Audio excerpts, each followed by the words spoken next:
मित्रांनो, इन्स्पेक्टर मंजू मालिकेच्या येणाऱ्या उद्याच्या भागामध्ये पाहायला मिळत आहे की आता मात्र आरोग्यमंत्री चक्क पोलीस स्टेशनमध्ये आलेले असतात आणि पूर्वा मॅडमना जबाब विचारत असतात. असं बोलत असतात की हा मात्र सत्यजित सुर्वे आहे आणि हा माझा फार लाडका आहे आणि हा लोकांची जनसेवा करत असतो. तर तुम्ही मात्र निर्धास्त रहा मॅडम आणि तुम्ही आता त्याच्या बायकोला म्हणजेच वाघमारे मॅडमना रजा द्या. त्यांची तब्येत खरंच खूपच नाजूक दिसत आहे. सत्यजित कधीही खोटं बोलणार नाही. असं बोलल्यानंतर मात्र स्वतः आरोग्यमंत्री बोलल्यानंतर पाहायला मिळते की पूर्वा मॅडम लगेच मंजूला जे आहे ते सोडून देतात. तर पाहायला मिळते की सत्या आता मात्र मंजूला घरी घेऊन जातो. तर मंजूला मात्र अतिशय त्रास होत असतो. मित्रांनो, तिचा ताप खूपच वाढलेला असतो. मध्यरात्री तिला खूप त्रास होऊ लागतो. पाहायला मिळते की सत्या आणि बलमा तिला आता हॉस्पिटलमध्ये घेऊन जातात.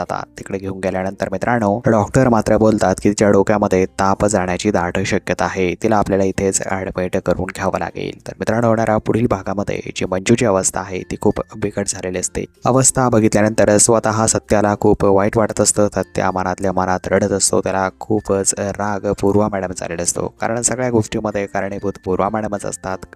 पाहायला मिळतंय की मंजूचा आराम नाही झाला तरी देखील तिला जे आहे ते कामाला लावण्यात आलं होतं. तर मित्रांनो, येणाऱ्या पुढील भागात नक्की काय होतंय पाहणं इंटरेस्टिंग असणार आहे. पुढील भाग पाहण्यासाठी तुम्ही किती एक्सायटेड आहात कॉमेंटमध्ये नक्कीच कळवा मित्रांनो.